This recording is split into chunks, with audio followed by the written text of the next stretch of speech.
ay maaring maging simula ng isang malaking kontrobersya. Isang pangalan na muling lumutang sa isang usapin na pinag-usapan ng ilang personalidad online, si Annalyn Rawlinson na tinutukoy rin bilang ER. Sa isang reaction at commentary video ni Val Santos Matubang, tinalakay niya ang mga pahayag na umano'y nag-ugnay kay Annalyn sa mga reklamong tinatawag nilang tulpuhan at sa mga pangyayaring kinasasangkutan ng kanilang grupo. Ngunit ang mahalagang tanong, ano ba talaga ang nangyari? Sino ang nagsasabi ng totoo at hanggang saan lamang ang mga impormasyong nakikita natin sa social media? Sa dokumentaryong ito, susuriin natin ang mga pahayag na lumabas sa video, ang mga alegasyon laban kay Annalyn, ang naging epekto nito sa Batalero family, at ang mahalagang aral para sa bawat manood. Mahalagang paalala, ang mga paratang natatalakayin ay mga pahayag at panamula sa mga taong sangkot sa online discussion. Hindi ito dapat ituring na napatunayang katotohanan hanggat walang sapat at independenteng ebidensya. Kabanata 1. Paano nagsimula ang issue? Sa unang bahagi ng video, binigyang diin ni Val Santo ang isang pahayag na umano'y nagmula kay Ate Glo na tinukoy rin bilang bayad bagsik. Ayon sa salaysay na tinalakay sa video, lumitaw ang pangalan ni Annalyn kaugnay ng sinasabing mga reklamo o tulpuhan na kinasasangkutan ng kanilang grupo. Dito nagsimulang magkaroon ng iba't ibang interpretasyon. Para sa ilang nakikinig, maaring isa lamang itong komento o opinyon. Ngunit para naman kay Val Santos, may mas malalim umanong koneksyon sa likod ng mga pangyayari.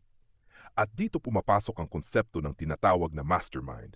Ngunit bago tayo maniwala sa ganitong klaseng paratang, kailangan nating itanong, may sapat bang ebidensya o ang lahat ba ay nakabase lamang sa interpretasyon ng mga komento at pangyayari?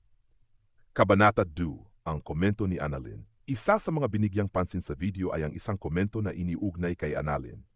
Sa komentong binasa umano ni Ate Glo, ipinahayag ang suporta para kay Beyonce, habang may paalala rin na huwag itong kontrolin ng ibang tao. Para sa isang ordinaryong viewer, maaring tingnan ito bilang simpleng pagpapahayag ng suporta o pagbibigay ng opinyon.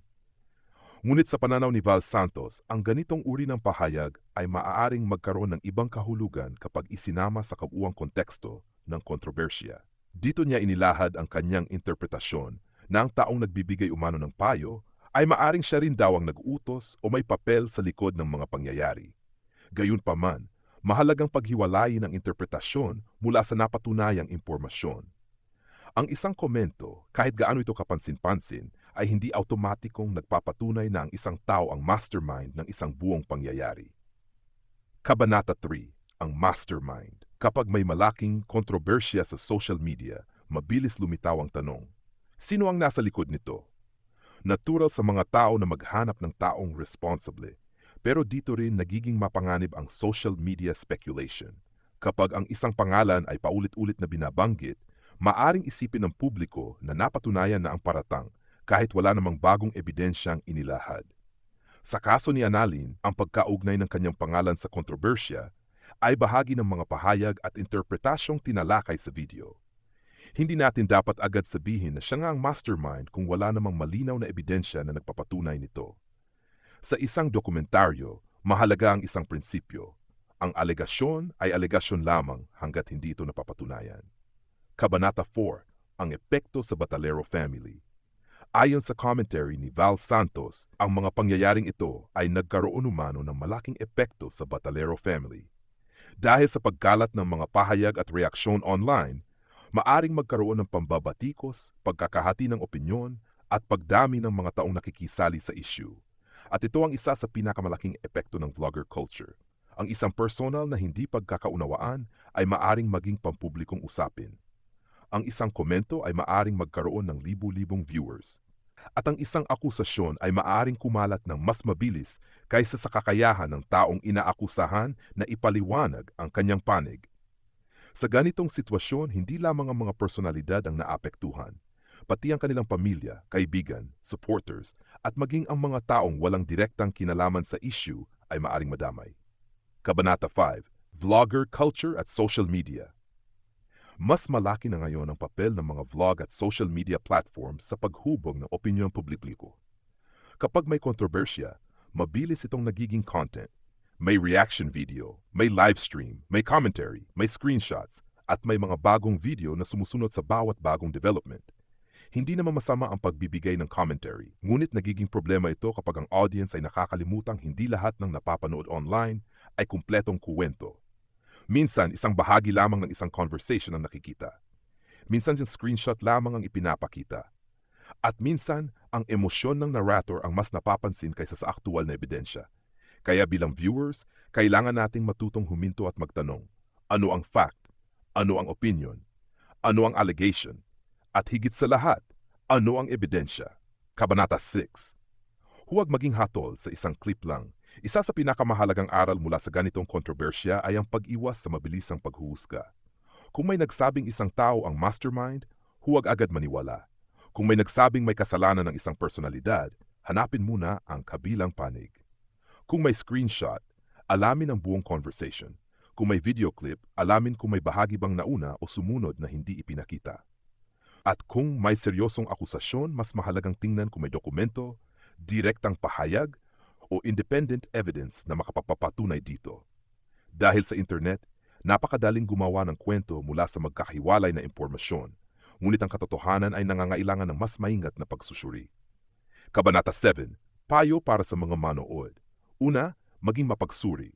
Huwag agad tanggapin bilang katotohanan ang bawat sinasabi ng isang vlogger kahit gaano pa ito kapanipaniwala.